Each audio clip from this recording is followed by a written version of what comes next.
আসসালামু আলাইকুম। দেখতে দেখতে আরও একটি বছর আমাদের কাছ থেকে চলে গেল। নতুন বছর আসছে। কালকেই পহেলা জানুয়ারি ২০২৬ নতুন বছরের শুভেচ্ছা জানিয়ে আমি আমার আজকের ভিডিও শুরু করছি। দেখুন, আমি আমার চ্যানেলে অনেক দিন ধরেই পে স্কেল নিয়ে বিভিন্ন ধরনের আপডেট দিই, বিভিন্ন অ্যানালাইসিস শেয়ার করি। আর আমি গত ১ মাস ১.৫ মাস আগে থেকেই আপনাদের বলে আসছি, পে কমিশন তাদের চূড়ান্ত রিপোর্টটা জানুয়ারির প্রথম সপ্তাহে দিতে পারে বা একটা সম্ভাবনা আছে। তো অনেকেই আমার এই আপডেটটা বিশ্বাস করেছেন, অনেকেই অবিশ্বাস করেছেন। যাই হোক, সবারই নিজস্ব মতাদর্শ থাকে, নিজস্ব সোর্স থাকে, সেইখান থেকে তথ্য পান।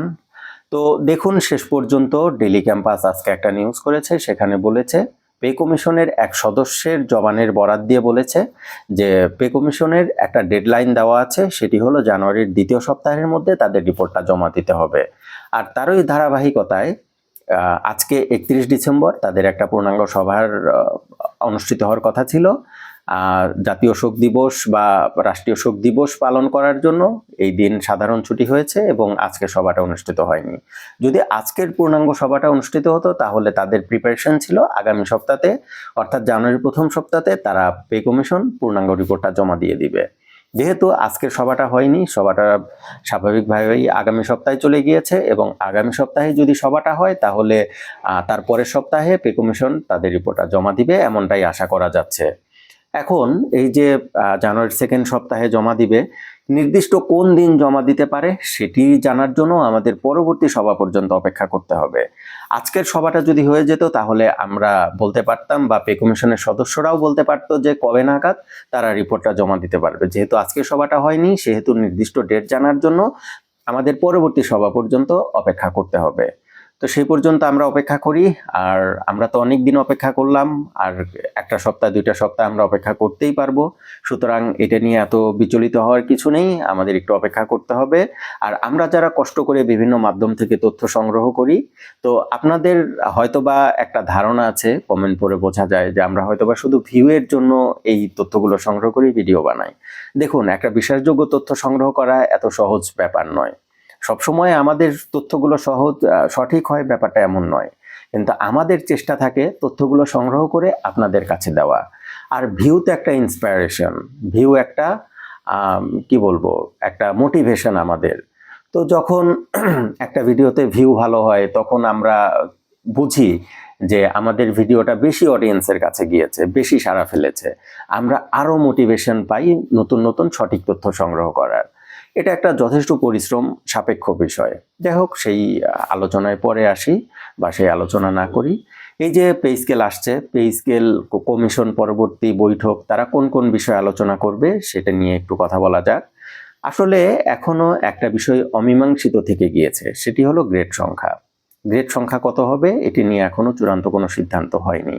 চূড়ান্ত সিদ্ধান্ত না হলেও ৩টা গ্রুপ হয়েছে, সেই ৩টা গ্রুপ ৩ ধরনের লজিক দেখাচ্ছে। আসলে এই লজিকগুলো কম্বাইন্ড একসাথে যখন উপস্থাপন করা সম্ভব হয়, সবাই একসাথে বসে, তখন একটা সিদ্ধান্ত আসে। অনেকেই বলছে যে পে কমিশন এখনো সঠিক একটা নির্দিষ্ট মতামতে পৌঁছাতে পারেনি, তার মানে এটি আরও বেশি পিছনে চলে যাবে। ব্যাপারটা কিন্তু মোটেও এমন নয়। যখন কয়েকজনকে দায়িত্ব দেওয়া হবে, তারা তাদের মতো করে অ্যানালাইসিস করবে, আর সেই অ্যানালাইসিসগুলো একসাথে নিয়ে এসে একক সিদ্ধান্তে আসার জন্য পূর্ণাঙ্গ সভার প্রয়োজন হয়। আর এই পরবর্তী সভাটাই হবে সেই সভা যেখানে কমিশনের সদস্যরা যা অ্যানালাইসিস করেছে, যে প্ল্যানগুলো করেছে, সেইগুলো উপস্থাপন করা হবে। উপস্থাপন করে যেটা সবচেয়ে গ্রহণযোগ্য হবে সেই সিদ্ধান্তগুলো এককভাবে গ্রহণ করা হবে। এটি হলো এই সভাগুলোর মেইন থিম বা মেইন কার্যকারিতা। এখানে এই যে তারা এখনো সিদ্ধান্ত নেয়নি বলেই যে এখনো অনেক সময় লাগবে, ব্যাপারটা কিন্তু এমন নয়। কোনো টিম ওয়ার্ক সেটি কিন্তু গ্রুপে গ্রুপে ভাগ করে দেওয়া হয় যে এই পার্সনগুলো এতটুকু কাজ করবে, এই পার্সনগুলো এতটুকু কাজ করবে। আর সেটা যখন একসাথে করার প্রয়োজন হয় তখন সবাইকে একসাথে বসতে হয় বা সেই ডাটাগুলো একসাথে নিতে হয়। তো এর জন্যই পূর্ণাঙ্গ সভা প্রয়োজন হয়, আর সেই সভাটাই পে কমিশন এখন করবে। সুতরাং এত বিচলিত হওয়ার কিছু নেই, তারা যেভাবে আগাচ্ছে সেটা সঠিক ভাবেই আগাচ্ছে, সঠিক পদ্ধতিতেই তারা আগাচ্ছে। এখন কথা হলো যে আমার যে বন্ধুরা আছেন যারা দীর্ঘদিন ধরে সঠিক আপডেট পেতে যাচ্ছেন, নির্দিষ্ট আপডেট পেতে যাচ্ছেন, আশা করি আপনারা বুঝতে পেরেছেন জেপি কমিশন কবে নাগাদ তাদের চূড়ান্ত রিপোর্টটা দিতে পারবে এবং তাদের যে কার্যাবলী সেই কাজের অগ্রগতি আসলে কতটুকু। আর আমার মনে হয় এই যে কমিশন যেভাবে আগাচ্ছে এতে করে বিচলিত হওয়ার কিছুই নেই। তারা যতটুকু সময় নিয়েছে এটা যথেষ্ট স্বাভাবিক একটা সময়। এটা কোনোভাবেই বেশি সময় নেয়নি, কোনোভাবেই কালক্ষেপণ হয়নি। কেননা একটা পে স্কেল যখন কার্যকর করা হয় তখন কিন্তু অনেকগুলো দিকে নজর রাখতে হয়। আমি ইনফ্লেশন, কোথা থেকে অর্থ আসবে এই ব্যাপারগুলো বাদই দিলাম। সাথে সাথে বিভিন্ন বাহিনী তাদের জন্য বিভিন্ন ধরনের সুবিধা দিতে হয়। তারপরে বেসামরিক বাহিনী যারা আছে তাদের যে বেতন কাঠামোগুলো সেটি নির্ধারণ করতে হয়। সার্বিকভাবে এটি বিশাল বড় একটা কাজ। আর এই কাজটা তাদের একটু যদি সময় লাগে, তারা যদি একটু গ্রহণযোগ্যভাবে করতে চায় তাহলে সেটাতে আপত্তি রাখার কিছু নেই। কিন্তু আমাদের প্রত্যাশা থাকবে নতুন বছরে তারা এই পে স্কেলটা কার্যকর করে যাবে। যদি নতুন বছরে এই পে স্কেলটা কার্যকর না হয় সেটি আরো অনিশ্চয়তার পথে চলে যাবে। আমরা প্রত্যাশা রাখি তারা আমাদেরকে অনিশ্চয়তার পথে রেখে যাবে না। এখন পে স্কেল যারা চাকরি করছে তাদের পাশাপাশি সবচেয়ে বেশি দরকার সেই সব মানুষদের জন্য যারা অলরেডি রিটায়ারমেন্টে চলে গিয়েছে, যারা অবসরপ্রাপ্ত আছেন। অবসরপ্রাপ্ত প্রত্যেকটা ভাই, আমার প্রত্যেকটা অডিয়েন্স, তারা আমার ভিডিওগুলোতে কমেন্ট করেন। আমি প্রত্যেকটা কমেন্ট পড়ি। তাদের কমেন্ট পড়ে আমার খুবই খারাপ লাগে। আমার যদি সামর্থ্য থাকতো তাহলে আমি নিজে পে স্কেল দিয়ে দিতাম। আমার কমেন্টগুলো পড়ে এমন মনে হয়। পে স্কেল খুব জরুরি হয়ে পড়েছে, কেননা দীর্ঘ 10 বছর ধরে পে স্কেল নেই। এটা আপনারাও জানেন যে পে স্কেল কতটা জরুরি। একটা হতাশাগ্রস্ত একটা কমিউনিটি তৈরি হচ্ছে, একটা হতাশাগ্রস্ত কর্মজীবী মহল তৈরি হচ্ছে, যারা না পারছে ডেডিকেটেডভাবে নিজের কর্মক্ষেত্রে সময় দিতে, না পারছে একটা হেলদি ফ্যামিলি লাইফ মেনটেন করতে।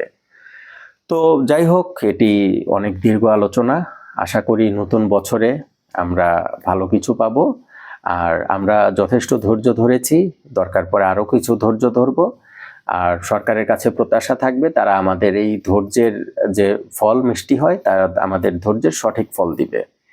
তাদের কাছে আমাদের প্রত্যাশা, আর সরকারের কাছেই প্রত্যাশা থাকবে, এটি খুবই স্বাভাবিক একটা বিষয়। কিন্তু দিন শেষে আমরা হতাশ হব যদি সেই প্রত্যাশাটা পূরণ না হয়। তো সবাই ভালো থাকবেন, নতুন বছরে আপনাদের জন্য শুভকামনা। আর আমরা সবাই একে অন্যের পাশে থাকব। আমি ভিডিও বানাচ্ছি বলেই আমি আপনাদের শত্রু পক্ষ, ব্যাপারটা কিন্তু এমন নয়। আমি আপনাদেরই সহকর্মী, আপনাদেরই ভাই। তো সুতরাং সেই দৃষ্টিতে দেখবেন। আমার ভিডিওতে যদি 2 জন বেশি দেখে, 2 জন যদি বেশি কমেন্ট করে, তাতে আপনাদের তো কোনো ক্ষতি নেই, বরঞ্চ পে স্কেল টপিকটা হাইলাইটেড হবে। আপনি যত আমার ভিডিও দেখবেন, যত শেয়ার করবেন, পে স্কেল টপিকটা তত জীবিত থাকবে। শুধু আমার ভিডিওর কথা বলছি না, আরও যে ভাইগুলো পে স্কেল নিয়ে কাজ করে, আপনাদের উচিত তাদের পাশে থাকা, আপনাদের উচিত তাদেরকে উৎসাহ দেওয়া। তো যাই হোক, আজকে এই পর্যন্তই। আবারও নতুন বছরের শুভেচ্ছা জানিয়ে আমি আমার আজকের ভিডিও শেষ করছি। আসসালামু আলাইকুম।